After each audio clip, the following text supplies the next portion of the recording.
तो लोभीदास जी के साथ में और भी चेले चपाटे बहुत सारे थे। तो लोभीदास एक दिन घूमते घूमते राणा जी के महल दरवाजे पहुंचा। अब राणा जी ने जैसे ही देखा तो उन्हें बड़ी शकुंता प्राप्त हुई कि दासियों ने तो ये काम नहीं किया, पर ये तांत्रिक लोभीदास जरूर इस कार्य को कर सकता है। यदि इस बालक को उसने मार दिया तो इसे मन मांगा इनाम दूंगा मैं। तो लोभीदास जी जैसे ही राणा जी के पास पहुंचे तो राणा जी ने बड़ा आदर सत्कार किया, क्योंकि आज राणा जी को लोभीदास की जरूरत थी। और नहीं तो आदर सत्कार करने की क्या जरूरत थी, वो तो महाराजा थे वहां के। तो लोभीदास को आते देखकर कहने लगे राणा जी,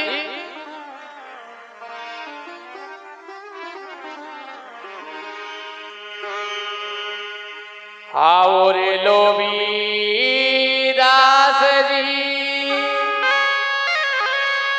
ए अब सुनो हमारी बात।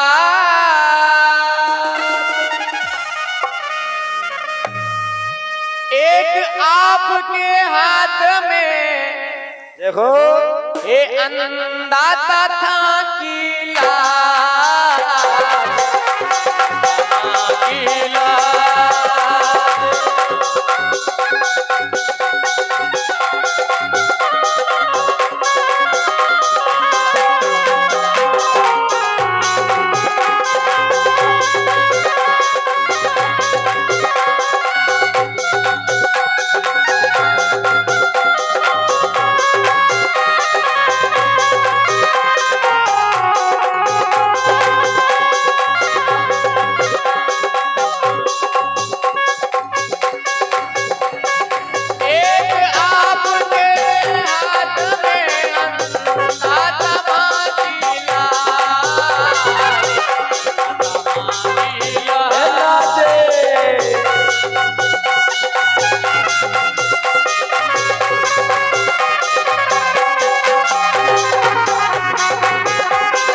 लोभीदास का बड़ा सम्मान किया।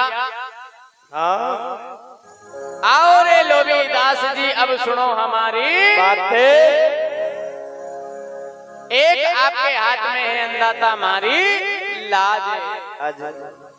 लोभीदास ने कहा, महाराज आप तो इतने बड़े सम्राट हो, पावनगढ़ के सरदार हो, आप पावनगढ़ के सरदार ने आपके यहाँ हाजिरी उठावे हैं। 550 बीघा में जिनकी कचेरी लागे, इतने बड़े सम्राट होकर आप हमारे हाथ में। राणा जी ने कहा, ये तो सब समय समय की बात है लोभीदास जी, पर लेकिन आज का समय यह है कि आज मेरी लाज केवल आपके हाथ में है। यदि आप कुछ कर सको तो कुछ हो सके, अन्यथा ये राण एक दिन बर्बाद निश्चित होगी। लोभीदास ने कहा, महाराज हुक्म फरमाओ, क्या काम है? और आप इतने चिंतित हो, हमारे सम्राट हो, राजा हो, और आपका कोई दुख है तो वो हमारा दुख है। राणा जी ने कहा, लोभीदास गढ़गोट में सुनोए लोबीदास, रहवे एक सवई भोज की लुगाई। और वन के घरे एक ऐसा नक्षत्री बालक जन्मा है, ये ब्राह्मण ने बात बतलाई। ब्राह्मण देवता ने जो कल बताया था, ऐसा सारा हाल राणा जी ने लोबीदास को सुनाया।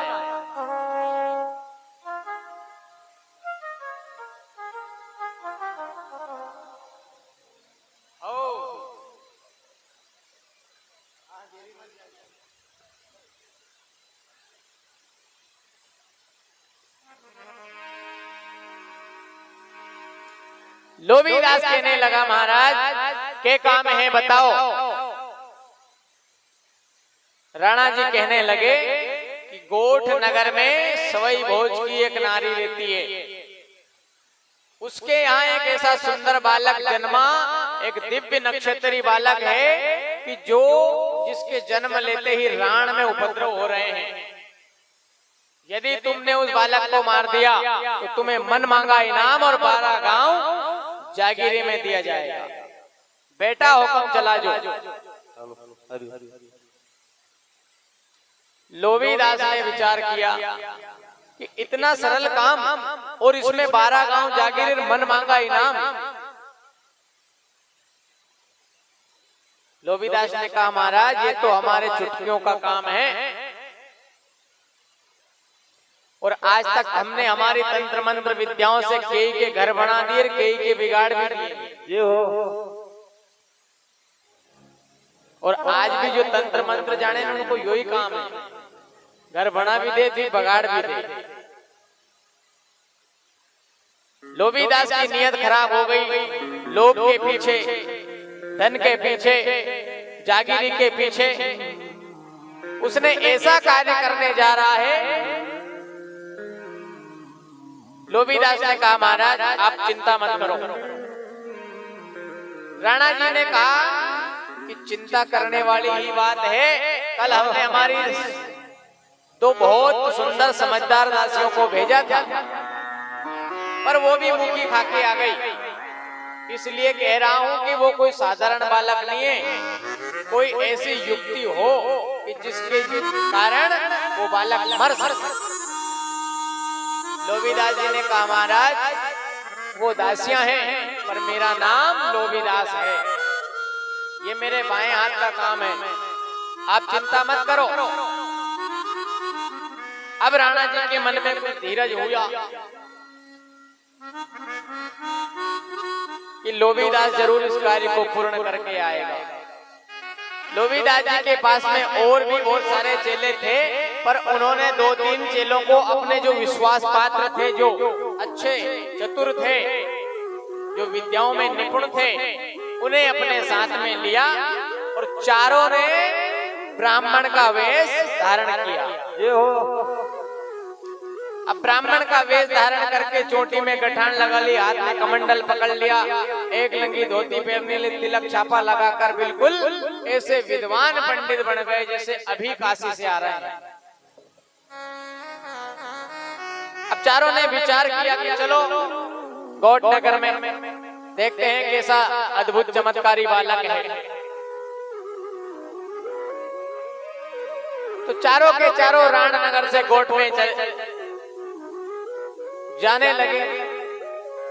तो दोपहर का समय था, मध्याह्न काल के समय गोठ नगर में पहुंचे।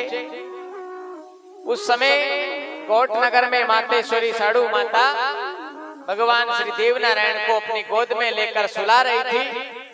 उसी समय इन चारों ब्राह्मणों का वहां पदार्पण हुआ, लोबीदास जी सहित। अब मातेश्वरी ने देखा कि आज तो हमारे द्वार पे कोई संत महात्मा पधारे हैं, कोई विद्वान लग रहे हैं, कोई दिव्य मूर्ति है, क्यों ना हम इनका निमंत्रण करके आज हमारे घर ही इनको भोजन कराया जाए। और वैसे भी संत महात्माओं की सेवा बहुत होती थी गोठ में, पर 24 सूरमाओं के जाने के बाद सब बंद हो गया। आज बहुत दिन के बाद हमारे भाग्य उदय हुए हैं कि जो हमारे द्वार पे ऐसे महान संत पधारे। आज इनको अपने ही घर का निमंत्रण दे दिया जाए। ऐसा मन में विचार कर रही है। इतने में चारों आकर द्वार पे खड़े हो गए।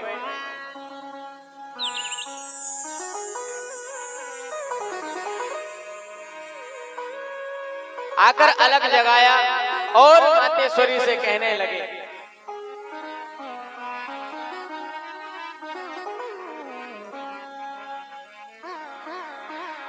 साड़ू माता ने जैसे ही देखा तो ब्राह्मण वेश में देखा तो समझ गई कि ये कोई संत महात्मा है। प्रणाम करने लगी और कहा, महाराज आप कहां से आए हो, किधर जा रहे हो? ब्राह्मणों ने कहा कि हम तो बहुत दूर से आ रहे हैं और तुम्हारे घर ही आए हैं हम।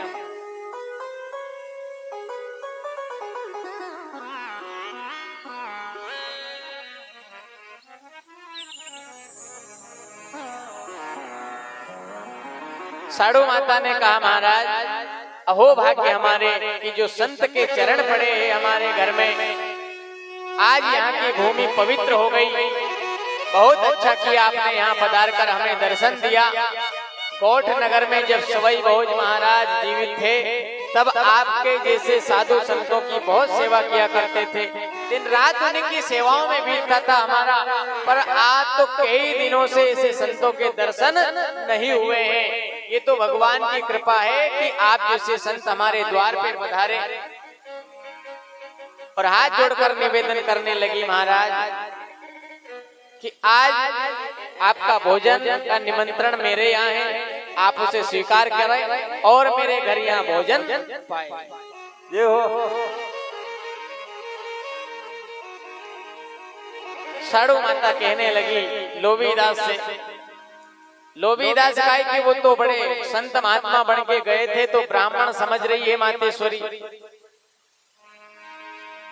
साड़ू माता ने कहा, अन धन लक्ष्मी घनेरी अपने ये भरिया शिव जीरा भंडार।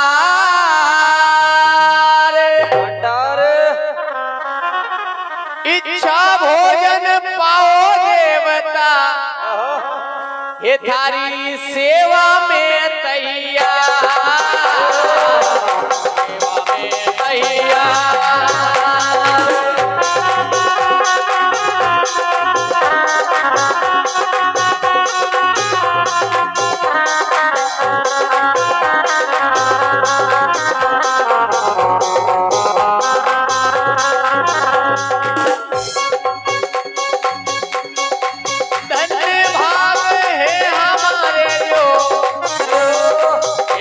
संत पधारे द्वार,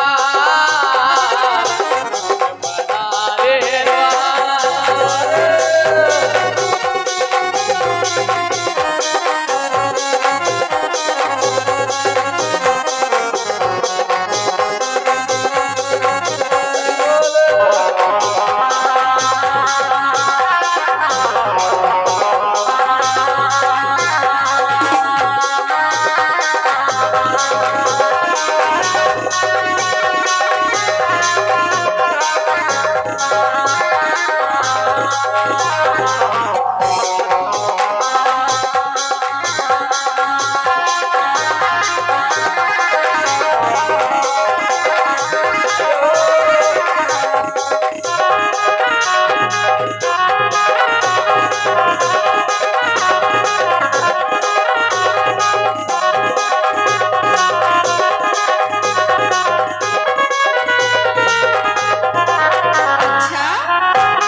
साड़ू माता ने कहा महाराज अन्न धन लक्ष्मी घड़ेरी अपने भरिया शिवजीरा भंडार इच्छा भोजन पाओ देवता आपकी सेवा में छूं तैयार। ये हो मैं आपकी सेवा में ही हूँ, आप इच्छा पड़े ऐसा भोजन पाओ, पर आज का निमंत्रण हमारा स्वीकार करो। अब लोभीदास से जैसे ही भोजन बनाने की बात करी तो वह बात तो सुनी अनसुनी कर दी। ये हो क्योंकि उसे भोजन से कोई मतलब ही नहीं था, उसे तो 12 गांव जागीरी मन मांगा इनाम दिखाई दे रहा है कि कब देवनारायण को मारो और 12 गांव जागीरी में मिले। ये हो उसने कहा गुजरी हम तुम्हारे घर भोजन करने के लिए नहीं पधारे हैं, हम तो बड़े सिद्ध संत महात्मा हैं, बहुत दूर से कैलाश से चलकर आ रहे हैं और तुम्हारे घर ही आए हैं तुम्हारे बालक के दर्शन करने के लिए। साड़ू माता अचंभित पड़ गई कि इनको कैसे मालूम चला कि मेरे यहाँ एक बालक है। अब मातेश्वरी ने उन ब्राह्मणों से झूठ बोला, कहा महाराज आपको किसने कह दिया कि मेरे यहाँ कोई बालक का जन्म हुआ है? आपको किसी ने गलत बता दिया है, यहाँ कोई बालक नहीं है। ये हो क्योंकि साड़ू माता डरती थी कि हो सके कोई राणा जी के भेजे आए हो मेरे बालक का जान लेने के लिए, इसलिए भगवान को छुपा कर रखना चाहती थी।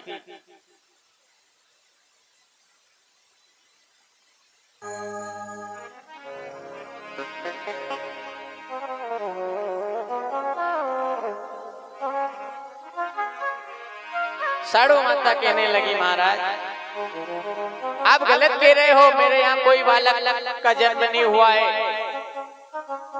और मैं तो जन्म से बांझनी हूँ महाराज।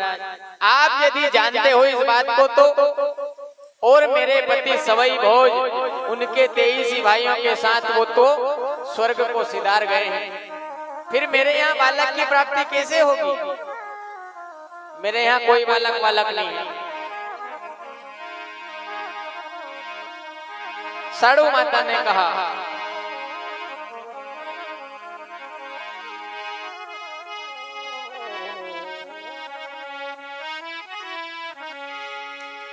मैं छू जन्म की बांझनी, ये हो ए जी मारे नी कोई संतान, संतान और झूठो दाग लगावे देवता हमारे पड़े बदन पे आ।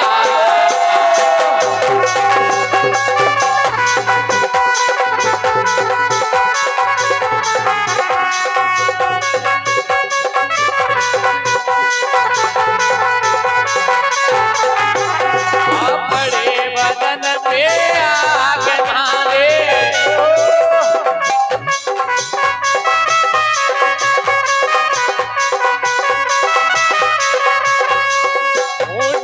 दाग लगावे देवता पड़े बदन पे आ।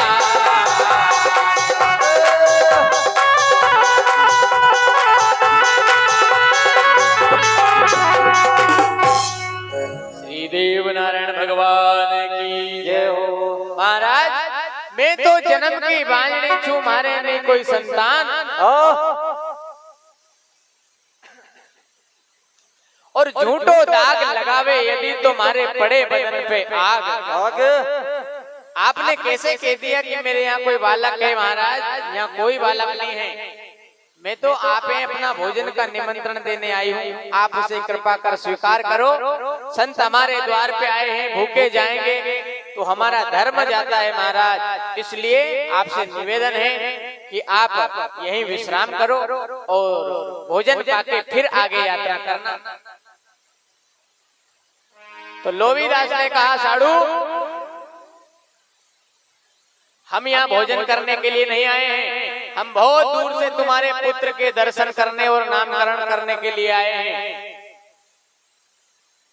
तुम्हारा पुत्र हमने सुना है कि बहुत बड़ा चमत्कारी है, दिव्य आत्मा है, ऐसे नक्षत्र में उसका जन्म हुआ है, तो इन सारी चीजों के कारण हम तुम्हारे द्वार पे आए हैं। उस बालक को देखने के लिए, उसका नामकरण करने के लिए। अब लोभीदास को तो सारा हाल राणा जी ने सुना दिया था कि किस प्रकार गोठ में देवनारायण भगवान का जन्म हुआ, सारी कथा उसे मालूम थी। अब इधर मातेश्वरी उन्हें सचमुच का ही महात्मा समझ रही है कि हमारे द्वार पे कोई संत पधारे हैं, पर लोभीदास के मन में तो कुछ और ही चल रहा था, छल कपट। पर भगवान सबकी जानते हैं। ये हो। तो लोभीदास जी कहने लगे मातेश्वरी से, साड़ू जी तुम भक्ति का ढोंग करती हो पर भक्ति करना नहीं चाहती हो। सुना है कि तुम बहुत बड़ी सती हो, तुम्हारा नाम हमने काफी चर्चे सुना है, इसीलिए हम तुम्हारे द्वार पे आए हैं और तुम हमारा तिरस्कार कर रही हो। सुन सवई भोजरी कामणी, ये हो। और ते भगति में भरपूर।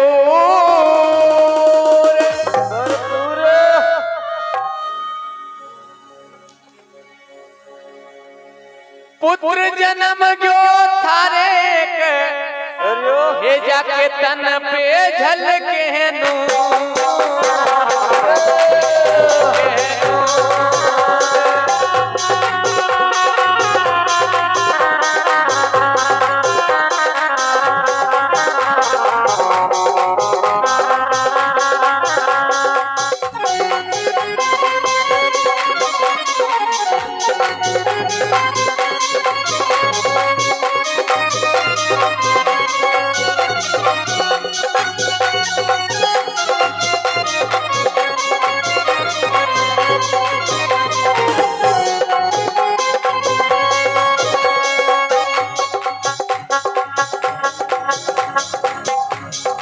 पुत्र जन्म गयो थारे जरा तन पे झलके नू।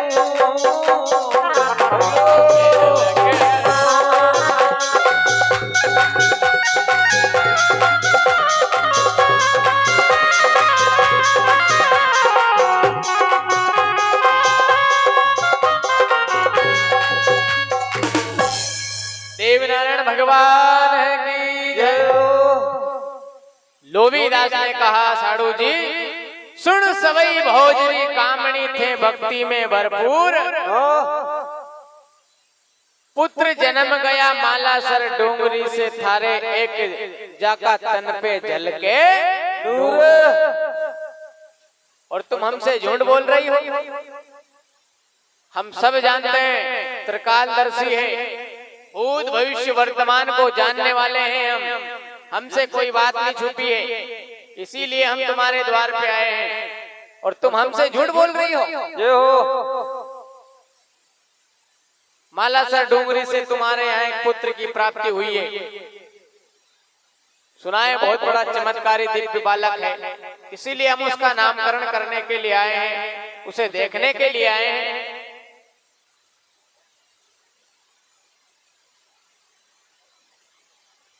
अब साड़ू माता कुछ मन में सहम गई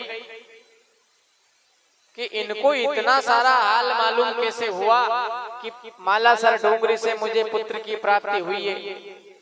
ये निश्चित ही कोई विद्वान ब्राह्मण है, कोई संत महात्मा है या कोई देवता है जो हमारे द्वार पे पधारे हैं, और अब यदि इनका तिरस्कार किया, इनकी बात नहीं मानी, तो हो सके ये भूखे लौट जाएंगे, हमें श्राप दे देंगे। ब्राह्मणों का श्राप बहुत खराब होता है। इसलिए मातेश्वरी ने विचार किया, महाराज क्षमा करें, हमने आपको पहचाना नहीं था, इसलिए हमने झूठ बोल दिया, पर लेकिन आप बालक के दर्शन भी करना, नामकरण भी करना, पर पहले आपसे विनती है मेरी कि हमारा भोजन का निमंत्रण स्वीकार करो। ये हो। अब लोभीदास ने सोचा कि अब धीरे धीरे कुछ बात बढ़ रही है, एक बार ये अपने पुत्र को दिखा दे, फिर देखते हैं इसे।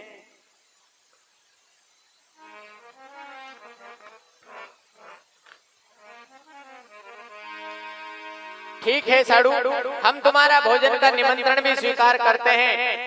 तो साड़ू जी ने कहा महाराज आप विश्राम करो, तब तक मैं आपके लिए रसोई पकाने के लिए जल भरकर लाती हूं। आटा सामान सब सामग्री व्यवस्थित करने माता ने लाकर दी। तो ब्राह्मण देवता कहने लगे साड़ू जी हम ऐसे वैसे ब्राह्मण नहीं हैं कि जो हर किसी के यहाँ भोजन करते फिरे, पर ये तो तुम्हारी प्रेम और भक्ति को देखकर हमने तुम्हारा निमंत्रण स्वीकार कर लिया है। प्रेम घणो है तुम्हारो साड़ू हे या बात तुम्हारी मानी जी।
लोभीदास ने कहा साड़ू जी प्रेम घणो छे तुम्हारो साड़ू या बात तुम्हारी मानी।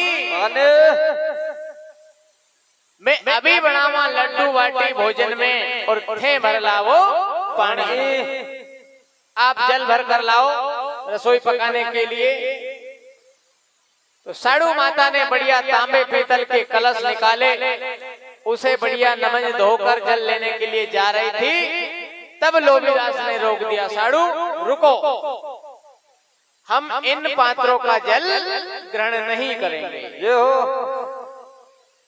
साड़ू माता ने कहा महाराज इन पात्रों में क्या हुआ, ये तो तांबे पीतल के बर्तन हैं, पूजा में काम आते हैं, फिर इनका जल से क्या दिक्कत। नहीं साड़ू हम ऐसे वैसे ब्राह्मण नहीं है, हमारा कुछ नियम है, वो तो प्रेम के कारण हमने तुम्हारा भोजन का निमंत्रण स्वीकार कर लिया। इसका मतलब ये नहीं है कि तुम चाहो वैसे हमें भोजन कराओगी। ये हो यदि तुम्हें भोजन कराना है तो हम जैसा कहे वो करना पड़ेगा। एक तो तुम भोजन भी कराना चाहती हो और दूसरी हमारी सेवा करना नहीं चाहती हो।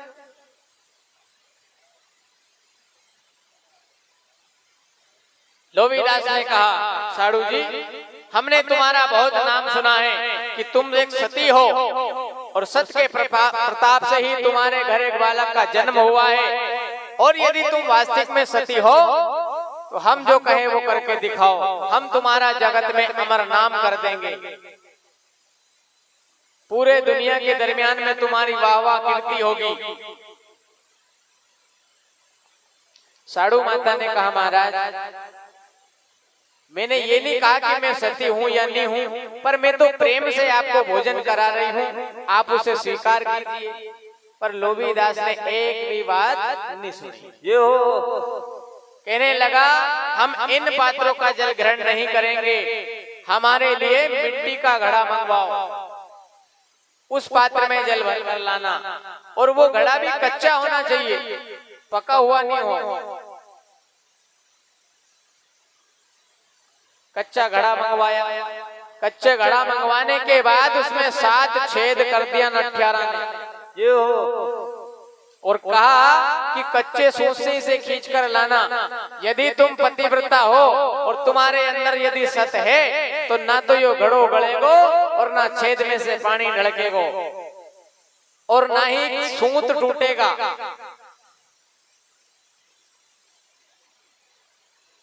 जब ही हम तुम्हारे घर भोजन करेंगे, अन्यथा भोजन नहीं करेंगे, हम भूखे ही लौट जाएंगे। अब साड़ू माता विचार में पड़ गई और कहने लगा लोभीदास कि हम कहीं के अन्यत्र कुएं बावड़ी का जल ग्रहण नहीं करेंगे, जल केवल हो तो तांबासर बावड़ी का ही हो। अब साड़ू जी विचार करने लगी कि तांबासर बावड़ी यहाँ से बहुत दूर है, आने जाने में समय लगेगा। महाराज, तांबासर बावड़ी तो यहाँ से बहुत दूर है, आने जाने में बहुत समय हो जाएगा, तब तक मेरा बालक जाग जाएगा, वो रुदन करेगा, मचल जाएगा, इसलिए मैं यहीं से कहीं पास के कुएं बावड़ी से जल भर लाती हूँ। नहीं साड़ू, जल हो तो उसी बावड़ी का। अब साड़ू माता ने कहा कि यदि इनकी आज्ञा का नहीं मानूं, नहीं पालन करूं, तो संत हमारे द्वार से भूखे लौट जाएंगे और हमें श्राप देंगे। सवई भोज महाराज के समय की कई बातें ध्यान में आती है मातेश्वरी को कि एक जमाना था, ठाट बाट लगा हुआ था, जब मैं महल से बाहर नहीं निकलती थी और रात दिन यहीं रहकर साधु संतों की सेवा करती थी। और आज बहुत दिनों के बाद हमारे घर संत पधारे हैं, और यदि मैं इनको भोजन नहीं कराऊं या इनकी सेवा नहीं करूं तो हमारा धर्म चला जाएगा। लोभीदास ने अपनी शर्त रख दी। साड़ू जी ने कहा महाराज ठीक है, आपकी जैसी आज्ञा हो, पर आप यहीं विराजो, मैं जल भर कर लाती हूँ, फिर आप भोजन पकाना।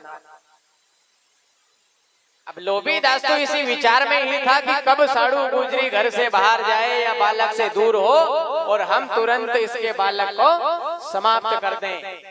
12 गांव जागीरी मन मांगा इनाम पाएंगे, राणा जी हमें माला माल कर देंगे, ऐसा चारों विचार कर रहे हैं आपस में।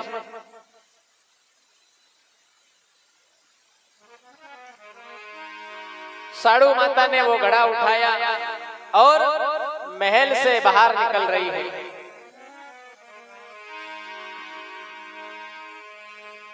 उतरी बादल महल से साड़ू ये जिनेणों में बरसे नीर, सवई भोज की याद में भी गयो हे यो राही दखण कोती।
सूर मां सो गया हिरण